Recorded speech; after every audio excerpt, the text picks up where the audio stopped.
I was given orders to return home, and I tickled to death. Well, I got on the mail shuttle one morning when I got my orders that I could return, and they told me if I could get as far as Karachi, then I probably could get a plane back home. Well, I got to Karachi that evening, over on the west side of India, and lo and behold, I was sent out to a compound on the edge of Karachi. Not for a day, but I was there for 30 days. And I heard we were going to go back by boat out of Bombay, across the South Pacific, and that didn't appeal to me. So in the 30 days I was there, I got friendly with the major that was in charge of the MPs and stuff. And actually I had a whole bunch of war decorations on my blouse and everything, and he saw that and everything. And you saw quite a bit of combat, didn't you? And I said, yeah. I said, boy, I'd love to have a Jeep. I'd like to go down and get some plain old corned beef at the British bar downtown. Yeah, I'll sign you out a Jeep. So I went down this one day, downtown Karachi. Lo and behold, I was sitting there enjoying my sandwich and warm beer. They don't have cold beer. I was having a warm beer. Guy down at the end of the counter, hey, I detect a Midwestern accent. I said, yep, I'm from Ohio. I am too. I said, where are you from? He says, Columbus. I said, well, I'm just a hoop and holler out the road. I'm from Westerville. Oh, yeah, the home of Otterbein College. I said, you got it. My dad graduated from Otterbein College. He came down immediately, and he shook my hand. He says, I'm Captain Jerry Spears at the Spears Funeral Home in Columbus out on the west side. And he was also on the city council in Columbus for quite some time.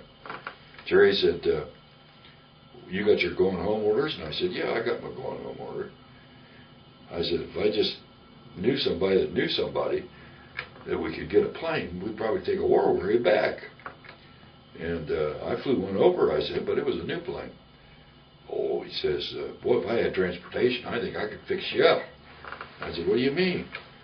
All I have to do is go down to the flight line. He says, I've been in headquarters down in Calcutta.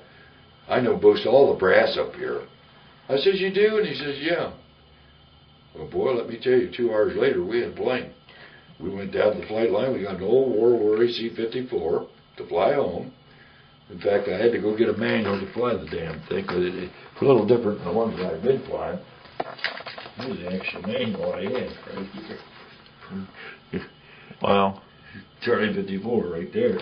And so we got that plane. Then we had to get a crew chief and flight chief, radio operator, navigator, get the rest of the crew. But boy, that was a mistake. We went out to the compound where I was at. We put a bulletin up on the bulletin board.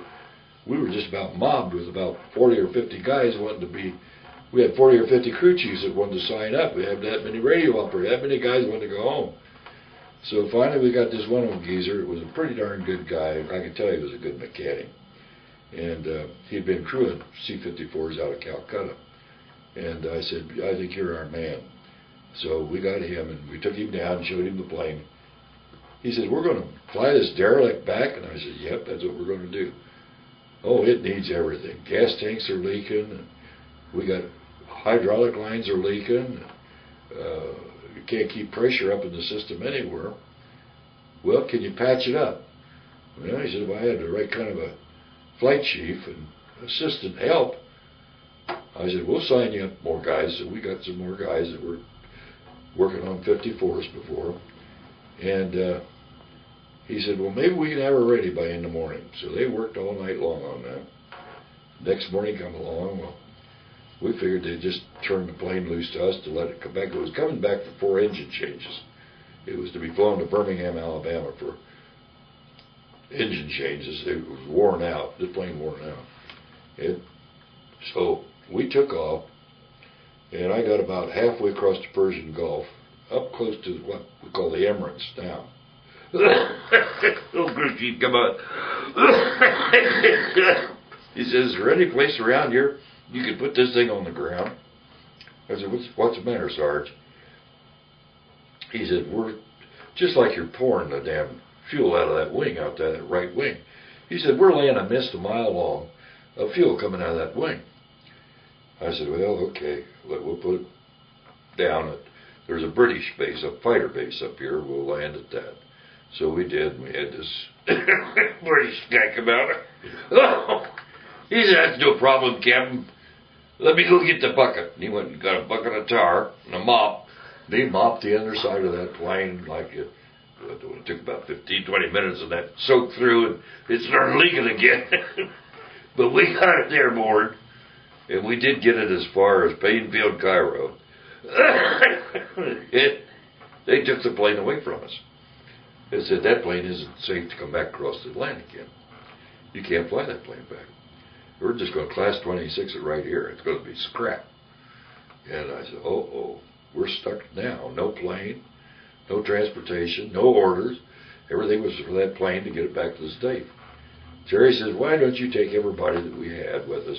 There was 27 people, I think, total with it.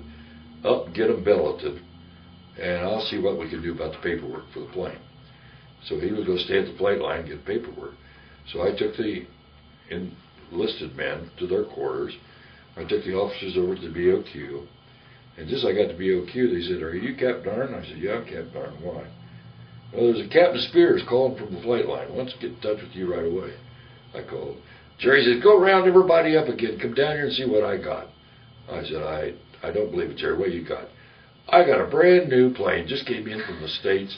It's got plush seats in like an airliner. It's got everything that you could think of. And you know what? There isn't anybody to fly it back to the States. They're turning it around here. They need a crew. So I said, I volunteer. So we volunteered. We're going to fly it back. He said, now we're going to have to go to New York. I said, that's all right with me. I don't care. Any place. So we flew that plane from Painfield, Cairo, back to LaGuardia Field, New York. What kind of plane was it? It was Charlie 54. Same 54. And how many people did you have with you? We only had 27. It would hold 50-some-odd people.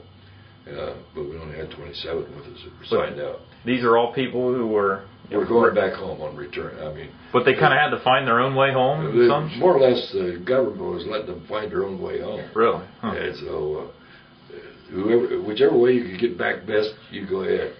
Well, naturally, being a pilot, I wanted to fly home. And I did. So...